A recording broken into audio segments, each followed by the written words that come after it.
Okay, let's begin the briefing. Operator Eugene Solano, I'll be keeping you up to date. We've got news that an invading LASAF squadron has just taken off from the Puna Plains, en route for an attack on our position, Aubrey Base. From their perspective, this attack is the final nail in our collective coffin. After all, this is the only base that hasn't fallen under their control. I guess we can consider ourselves lucky. It looks like the enemy has gotten a little overconfident and sent only a small attack force. Griffith Squadron, prepare for launch immediately.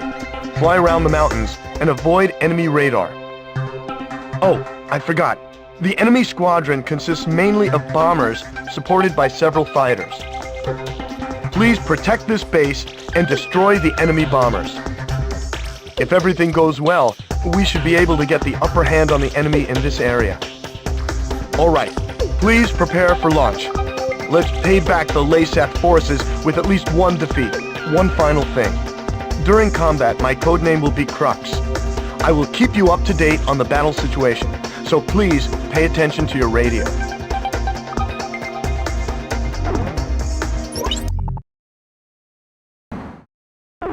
The mission was a success. The destruction of the enemy bombers will help keep an enemy invasion of Aubrey Base at bay. However, we also suffered serious losses. There's no way anyone could ever call this mission a success. I'm sorry. I couldn't do anything to save them. So that's the super weapon LASAF used to take over all of Aurelia in only 10 days. Who could have imagined that they possessed such destructive power?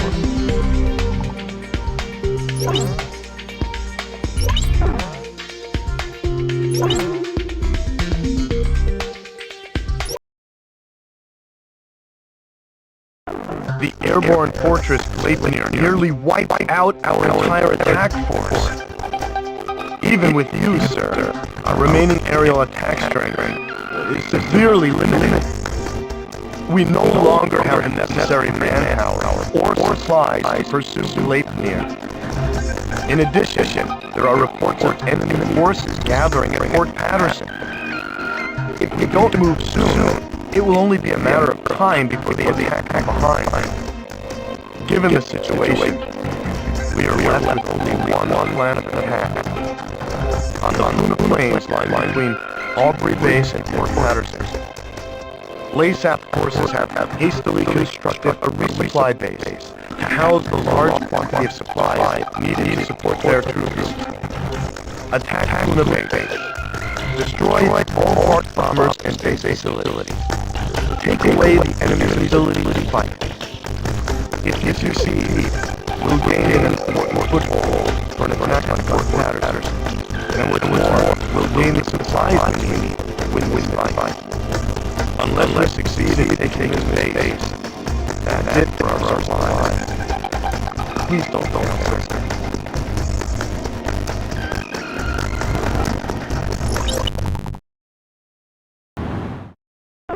Retreating LASAF forces have abandoned Puna Base. The base, including all provisions stored there, now belong to us. Now we'll be able to provide backup support for our troops.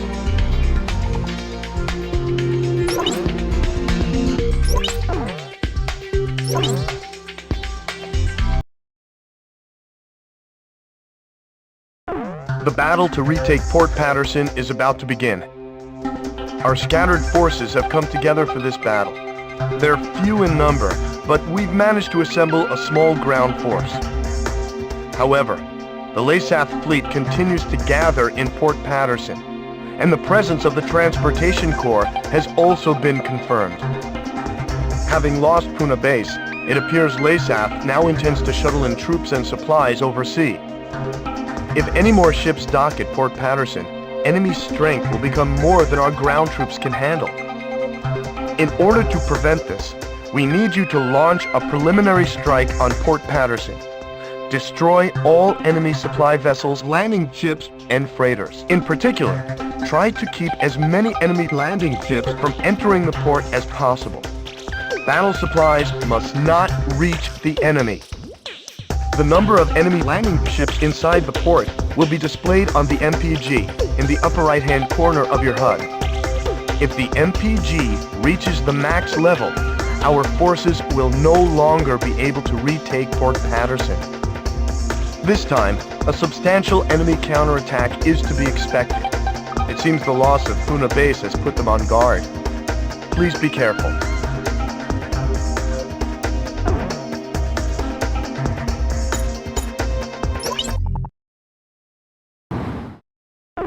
We've succeeded in destroying the enemy fleet gathered in Port Patterson.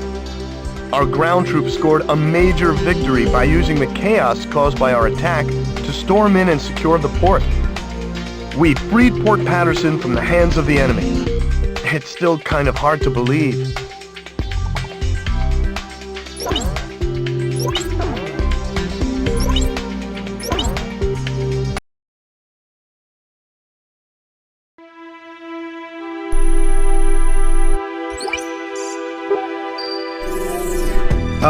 Okay, let's get started with a report of the situation. I think our best option under the circumstances would be to head towards Santa Elva. Santa Elva is a strategic location that we have to pass through to get to the capital, Griswold. However, there are several other strategic points on the way to Santa Elva. Which points you choose and in what order you do so is up to you. It looks like your decisions will affect the course of this battle. I know it's an immense responsibility, but there's no one else to count on. We're relying on you to get us through this. It appears that the enemy's Miller unit is gathering at Kings Hill. It looks like they're trying to take back Port Patterson. I wonder what they're up to.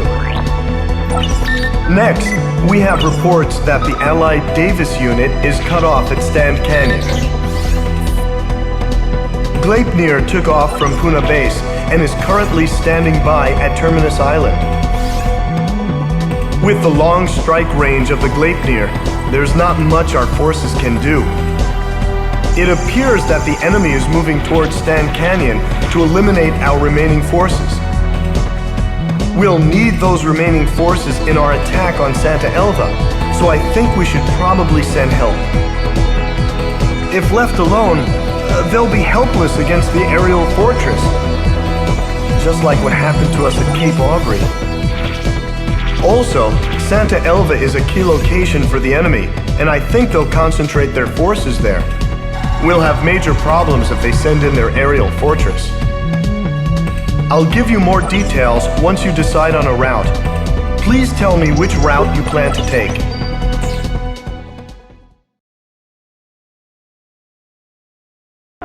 Lasaf's Miller unit is meeting up at Kings Hill.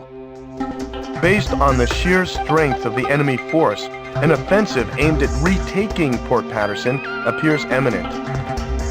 A partially completed highway runs directly from Kings Hill straight into the heart of Port Patterson.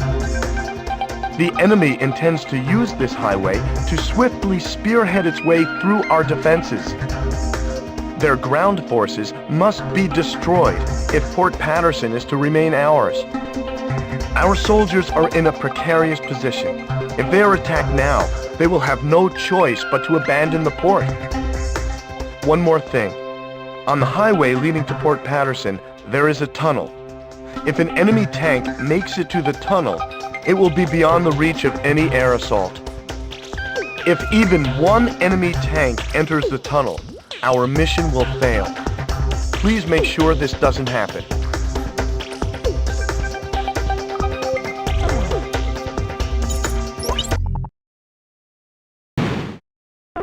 We've succeeded in preventing the Miller unit from invading Port Patterson.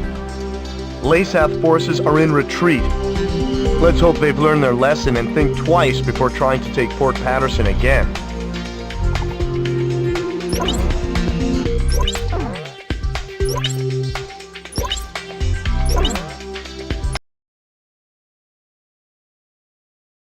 Allied ground forces are stranded at Stand Canyon. They are members of the Davis unit, who were en route to an assault on Santa Elva when they were cut off from the main force. The Santa Elva offensive could use their support, and we can hardly leave them for dead. However, LASAF has already begun mobilizing a search and destroy operation. It's only a matter of time before the Davis unit is wiped out. I think we should launch a strike now and save as many of our troops as we can. Although the area of attack is within range of Gleipnir's SWBM, the very same weapon that devastated our squadron. By implementing shielding and flying low through the canyon, it should be possible to avoid an attack by the SWBM. In the event that Gleipnir should attack, stay below the rim of the canyon, or less than 2,400 feet.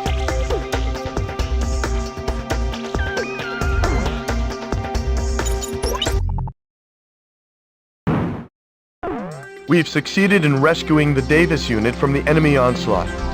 The men express their gratitude for rescuing them, sir. This victory has also allowed us to begin formalizing a strategy for the recapture of Santa Elva.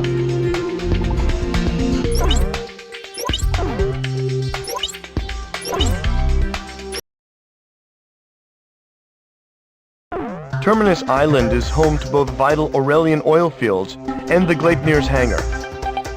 Intelligence has informed us that an Aurelian scientist is being held captive within this facility. It's highly likely that he has obtained invaluable information on the Gleipnir, and more importantly, he is a fellow Aurelian who must be rescued. The Allied submarine Naiad will be used in his rescue. In order to draw the enemy's attention from the Naiad, the Allied fleet will engage in a diversionary operation. Our duty will be to protect the fleet. The enemy is expected to launch anti-submarine aircraft. Although our main objective is to protect the diversionary fleet, we must also ensure the safety of the Naiad. If you confront any anti-submarine aircraft, take them out as soon as possible.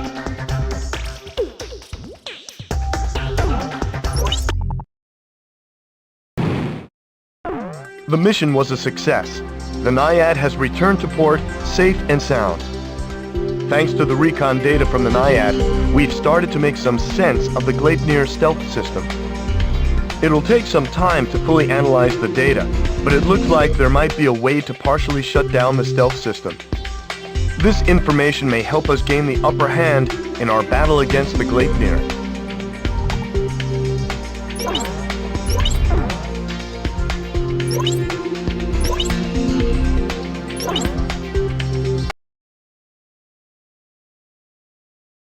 Allied ground forces have finished preparations for an assault on Santa Elva. They're the same troops we rescued from Stand Canyon. The mission will be to recapture Santa Elva, a vital transportation route. If we succeed in retaking the city, our capital Griswold will be within reach. Analysis of the SWBM attack at Cape Aubrey has shown that the shock wave of the missile dissipates before reaching ground level.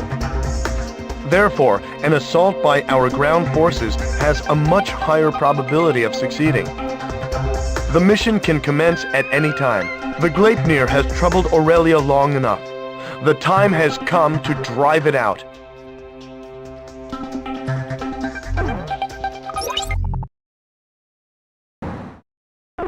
We've succeeded in destroying the Gleipnir, as well as taking back Santa Elva. The Santa Elva victory is fantastic news. But even more so, the defeat of the Gleipnir is sure to boost morale and give us a strategic advantage in this war. Luck was certainly on our side though. With all of that raining debris, it's amazing the city sustained so little damage.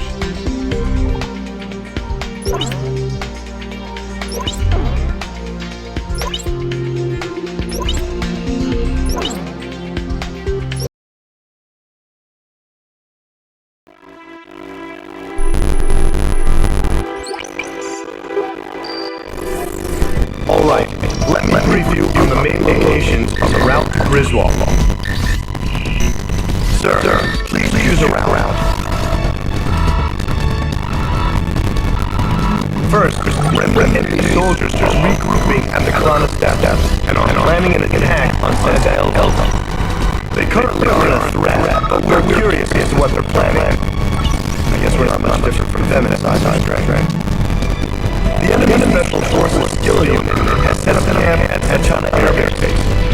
They're not a squad you want to think on regularly, but they're currently busy preparing to send reinforcements to the Kalana Step. This might make them the perfect time to catch them off guard. It appears that the staff forces are using supplies to a large-scale manufacturing plant in Montgomery. It seems that they're manufacturing something, but there's a large radar facility close by Mount Nevra. The Nevra jammer is located there, and we're unable to monitor their movements. The jamming extends as far as Griswold, so we need to do something about it. Although we really need to find out what's going on in Montgomery well. Our capital is not far ahead. However, Griswold has been fortified and protected by the American cannon. Fierce resistance is expected, but we must pull together and attack Griswold.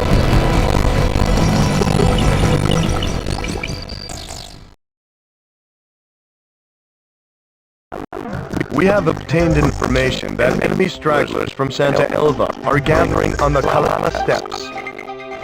Unless we move now, we risk the enemy launching another incursion on Santa Elva.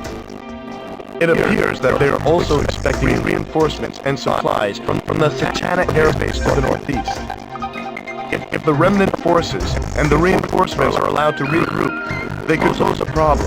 We need to attack now, while they are defenseless, and take them out of the battle for good.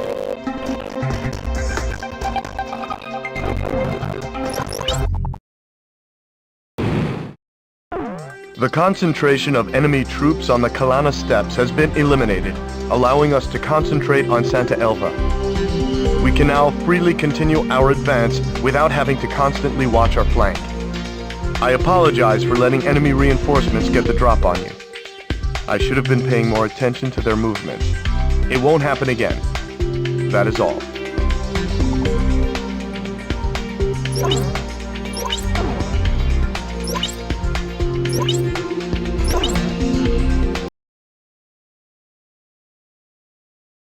In order to ensure our bid to capture the capital is a success, we need to first take back Sachana Air Base.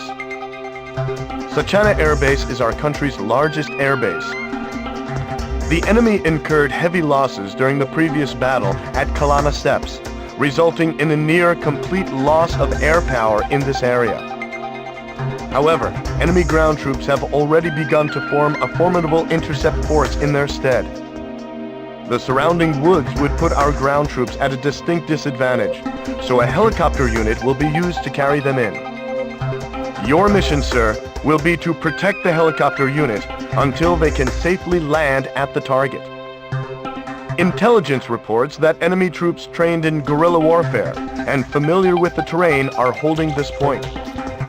Infrared sensors have been attached to the HUD to help locate enemies hiding in the forest. The heat signature from an enemy's weapon will appear on the HUD whenever they fire. Use this chance to lock onto the target. Draw enemy fire and take out as many enemy positions as possible to ensure the safety of the helicopter unit.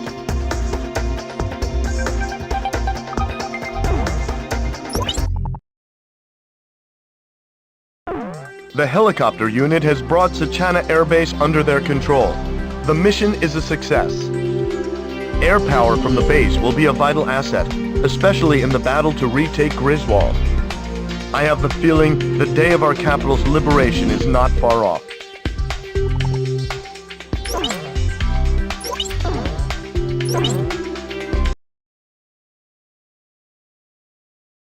A recon team has infiltrated Monte Breeze and uncovered suspect enemy movement. It appears that LASAF used several of the large industrial complexes scattered throughout the area to produce some type of weapon. Unfortunately, jamming from Mount Nevra is preventing us from gathering any further details. The presence of numerous transport aircraft, however, has led us to believe that whatever the cargo is, they plan on taking it to Griswold. There isn't enough time to prevent the transport aircraft from taking off, but we should be able to utilize their radar jamming to shield our approach. If the enemy succeeds in escaping from the combat zone, we won't be able to follow. A lightning strike before they have time to react should prevent their escape. However, enemy jamming will render both radar and radio useless during the operation. Instead, Recon has made arrangements to transmit the position of the transport aircraft via infrared. Your mission is to work with the Recon unit to track and shoot down all transport aircraft. The mission will be considered a failure if any escape. We don't know what cargo is stowed within the transports, but there can be no doubt that it doesn't bode well for us.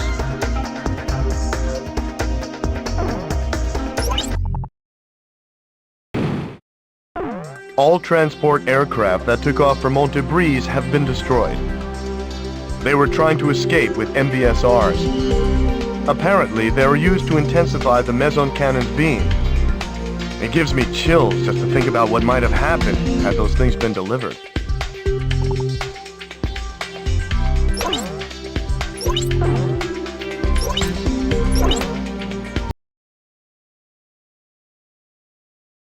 LASAF has taken advantage of Mount Nevera's height and built a large-scale jamming station known as the Nevera Jammer, with enough power to effectively blanket the capital and all surrounding areas.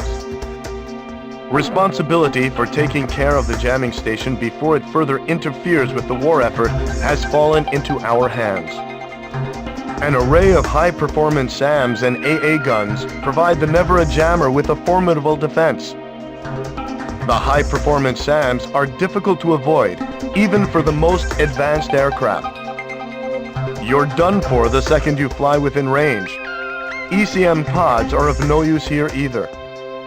The high-performance AA guns are also capable of shooting bombs and even long-range missiles out of the sky.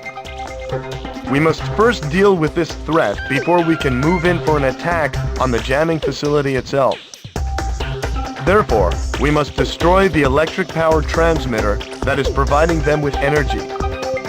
The location of this transmitter remains unknown, but a string of old power lines on Mount Nevera may just point the way. There is one complication. Intelligence reports that the elite Skilla unit is stationed here. Stay alert and don't let them catch you off guard. The transmitter's power output will be displayed on your HUD. Make sure the power output is at 0 before moving in to attack the jammer.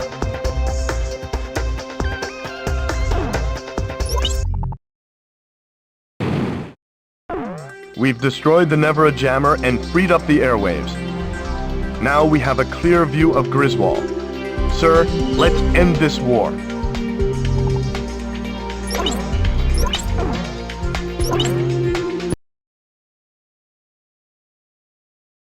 Our mission is the liberation of Griswold.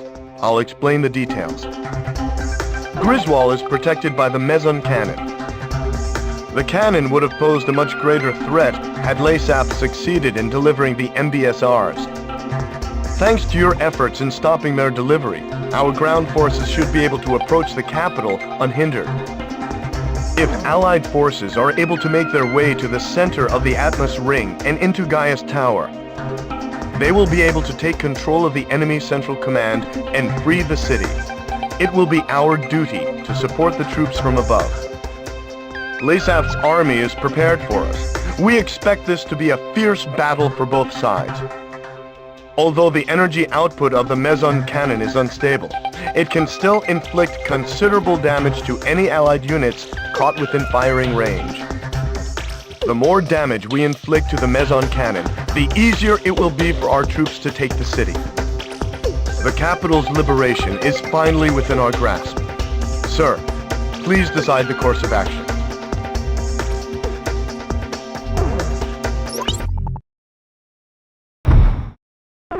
Griswold's been liberated. With the loss of their central command, LASAF forces have begun to pull out of Aurelia.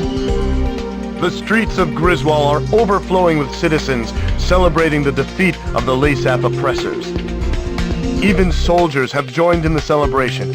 Sir, the people won't soon forget your brave actions that led us here. We've done it, sir.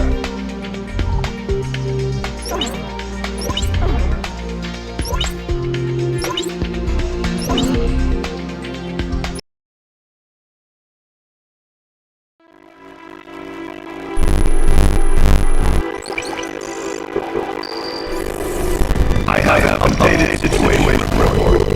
The forces of Leysa and Diego Navarro have been decimated at the Danner Straits. It appears that Leysa has developed a new type of attack aircraft. They had working with the aerial forces. Sorry, back to the report. The new attack aircraft is named Fenrir, according to Leysa's report. From the satellite gathered, it appears that the aircraft took off from Sentry Island. We received information from intelligence services that there appears to be a factory on the island. There are two routes to Sentry Island. First, Leysa has a squadron of 8 pilots, the Alex Squadron, situated near the Danner Straits. They are currently headed for Sentry Island. If a pilot of that caliber were to pilot the new craft, we would have a lot of trouble on our hands. Another route is Cobalt Cave, the location of enemy research facilities. It is believed that they are preparing to move some sort of weapon. We don't know the details, but it is most likely a weapon to mount Fenrir. The ace pilots and the unknown weapon are both a major concern. But we can only deal with one of these threats. You must stop whatever Leysa has planned.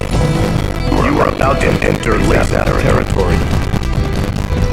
We don't have much intel to go on, but you need to decide how to proceed.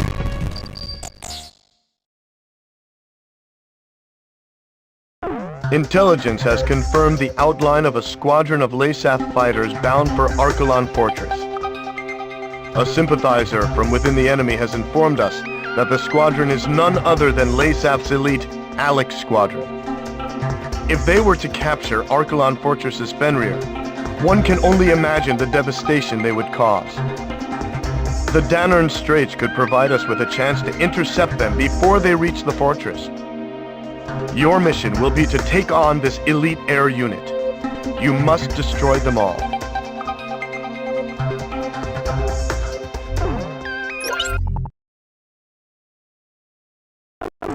We've succeeded in stopping the Alex unit before they could reach Archelon Fortress. It was an extremely dangerous mission, so we had to stop them from getting behind the controls of Fenrir. This was a very important victory for us. Great work.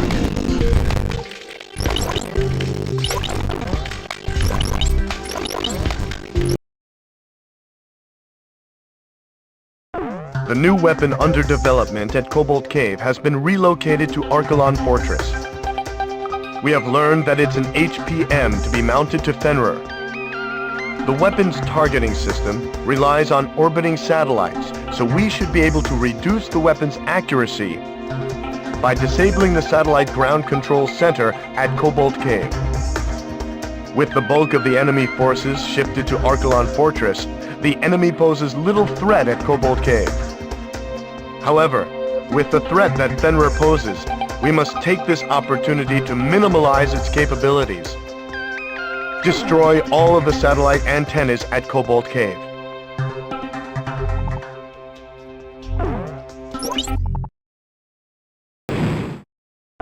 All satellite control centers and antennas have been destroyed. This should weaken Fenrir's microwave weapon.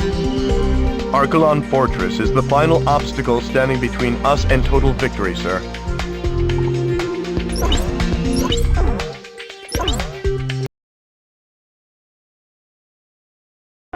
We've advanced within striking distance of Archelon Fortress. Fenrir, the whole reason they started this war, is being made right here on this base.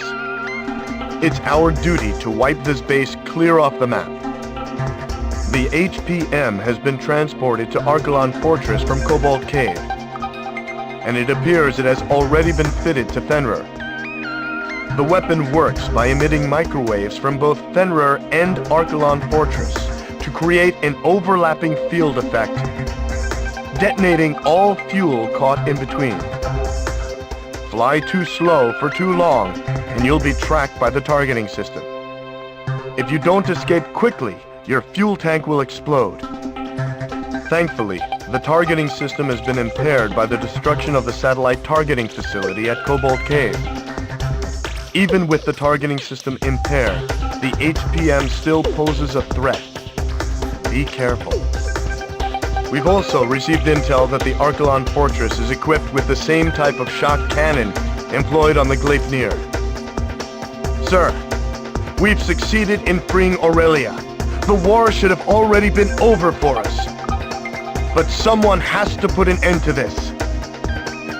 Just make sure you come back alive.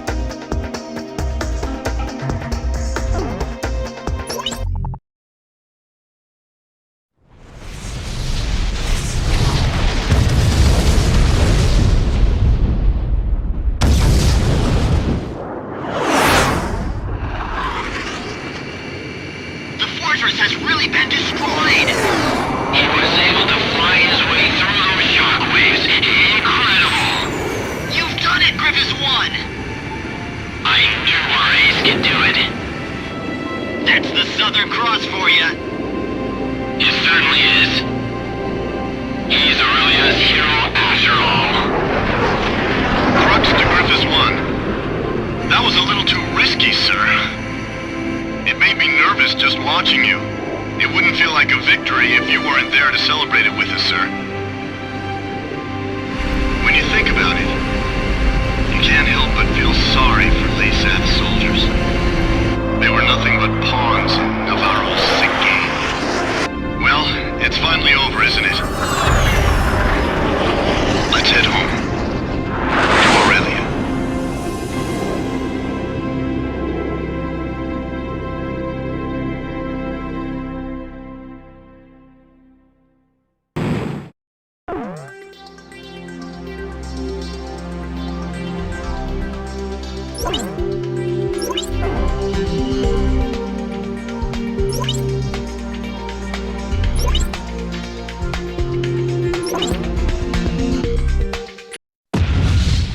Archelon and Diego Navarro's beloved weapon Fenrir were ripped by explosions and engulfed in flames.